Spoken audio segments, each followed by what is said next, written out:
Hi, I'm Miranda, and I'm a mom of four children. I'm from Pennsylvania, and my hobbies include volunteering, helping others, and I love to spray tan. I'm a spray tan artist, so I own my own business with that. I had really, really itchy legs, probably from my knees down, and like other like rashes on my body, and a lot of anxiety and like an intolerance almost to alcohol. Like if I would have one drink, it would really, really affect my body. And just the itchy rashes at night were just like horrific. And it was over a year of these rashes. They were from the knee down and almost like an eczema or like a psoriasis, red, and then they would get scaly. So you didn't know if it was like a fungal rash, if it was eczema, if it was psoriasis, was it like a reaction to my laundry soap, shaving? I just like tried to justify like what was going on. And as well as the doctors, they just didn't know. So every time I would eat, I would get sick. It was like nausea. Um, there was times I did get sick and I had like, like an irritable bowel, maybe I would say. I came up with all these diagnoses myself to probably justify what was going on because they just couldn't figure it out. So I would continuously go to the doctor, and the poor doctor just didn't understand what was going on. There would be like, blood tests and different things, and everything would come out okay. So I was just kind of like plugging along. And I think the hardest thing about it was having just the anxiety and then the added anxiety because I was so tired, having these rashes, not understanding like what my body was going through, but I still had to, perform as a mom and as well as go to work and try to juggle everything while being sick. So this just went on for a really, really long time. And um I had finally a lump in my neck finally arose. So I remember my oldest daughter saying to me, Mom, like, you need to go to the hospital. The pain was like so excruciating in my neck. And then again, I blamed it on maybe I slept with the window open. Maybe there was a draft. Maybe I slept wrong, but it was not. So I went to the hospital. And then from there, they gave me a CAT scan and a COVID test, and I had COVID. So it actually pushed out my lymphatic system. And then from there, yeah, got the CAT scan. And then I had infectious disease, the hospitalist, and then oncologist look at me, and I was admitted. I did get a previous CAT scan probably months before that, and there was nothing showing. So I did forget about that. Yes, and blood tests and everything. So that's what I don't understand. Because when I did get my diagnosis, I was in stage 2, Hodgkin lymphoma, but prior to that, nothing was showing up. It was almost like COVID pushed everything over the edge for my lymphatic system to show. And stuff did show in my blood work finally in that ER visit. But it's amazing like how previously nothing was showing up. I think I got the bone marrow biopsy that they wanted to do. They were almost pretty sure that it was cancer, but they had to follow up, I guess, with the bone marrow biopsy. Then I think it was the PET scan, and then it was like port placement and then right into chemo. So it was like fast for me. It was like I didn't have time to like really process everything. So stage 2 Hodgkin lymphoma. And thank God I had, I worked in healthcare. So my old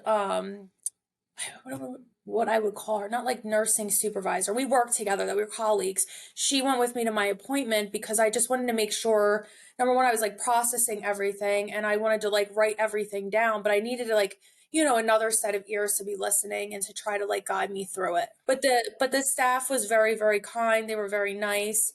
Um, they gave me like a lot of the pamphlets, but I think you just have to do your own homework. So ABVD chemo, and I think it was for 8 treatments. So I remember going every other Monday.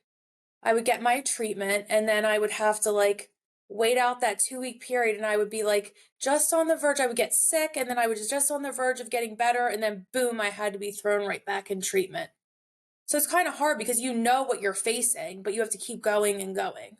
He just told me that it's a very, difficult chemo to get through, but you're going to be able to do it. And again, like the pamphlets were given to me, and then I just did my own homework, but I had no idea. And I learned that like no cancer is the same, no treatment is the same, and you can't compare yourself to others like going through it. The side effects were like a massive heartburn, as weird as that sounds. So I had bad heartburn, the nausea, body aches were really, really bad. I lost my hair, skin issues, and just like fear. Like you don't understand like what's going on in your body. And you're just like praying that the treatment works. I think, as crazy as it sounds, I had a one-on-one nursing like mindset coach. She really like, guided me through it and said, Miranda, you have to rest. Like you have to allow your body to heal and rest. So that kind of helped me. I took omeprazole for heartburn, Pepsid. I took a lot of baths.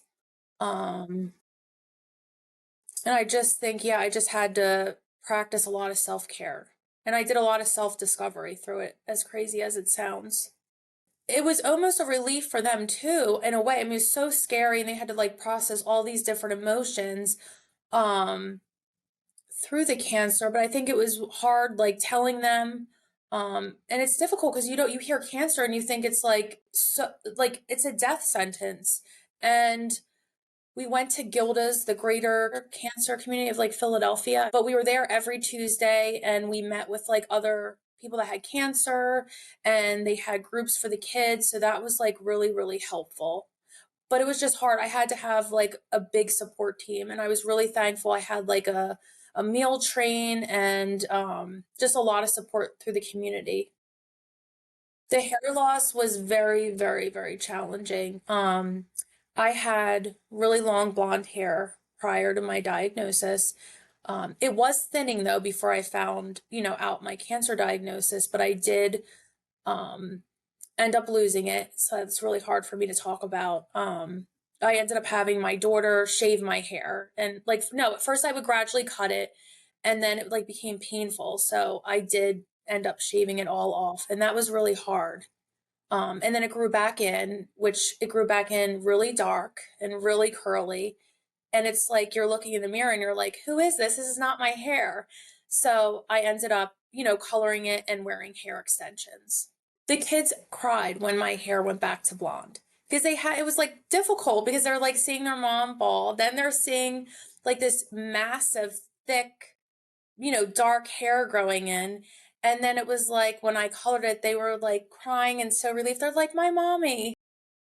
So in full remission, which I'm really, really thankful for. But in a way, you feel guilty almost because you have other people that are going through it. And I remember when my last treatment, it was my final treatment, they asked me to like ring the bell. And that to me was like so hard because I did not want to, because there's so many people that don't get that opportunity.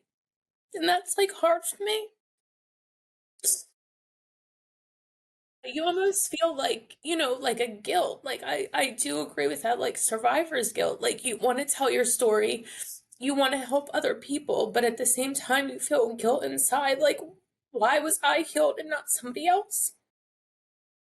So I did go to therapy. I found a lovely, lovely therapist. And I received, like mental health therapy. But she ended up passing away from cancer as well, like during my therapy. But you know what? She was such like a blessing to my life. And she's always like, life is like the kaleidoscope. It's a kaleidoscope of life, and look at the many different colors and like formations. And I'm forever thankful for her. But I think too, what the most craziest thing is through this cancer is it's not the treatment. Yes, it's so difficult. It was difficult to get through, but it's ultimately when they're like, you're in remission. And then you're like, wait a minute, okay, I'm in remission, but now I have to figure all this out. Like I have to figure out, how to rebuild my whole life again and rebuild everything that was taken from me, I felt like. But I'm like, I'm not going to let circumstances define my life. That there is like hope and there is light at the end of the tunnel. And also that once you're in remission, you're allowed to be able to grieve everything that has happened to your life, and you're allowed to like sit back and process and like, no, it is difficult, but you will get through it. And I wish I had, in a way, more people telling me that in the remission part. Like, hey, you're going to face these challenges, but it is going to get easier. Because I had like a lot of, I feel like neurological problems too. And because I had COVID twice during my treatment, and then plus the chemo. So it was all these like compounding factors. So it was really, really difficult to get through. I had to take a break off social media, and I read a lot to get my brain back to normal, and journaled. I journaled a lot and manifested, and I just manifested a greater life for myself and my family. Big into journaling, big into manifestation, and big into God. So I think when you know, you just know. And I've heard other cancer patients say that, like, you know, like that something's wrong, and it's so frustrating, but continue to like be an advocate for yourself. Even if you feel like you're going crazy, or, you know, people are telling you, you know, it's in your head, or, you know, different things like that, stand firm and know that something's wrong. And yeah, fight for like testing and different things, push for that.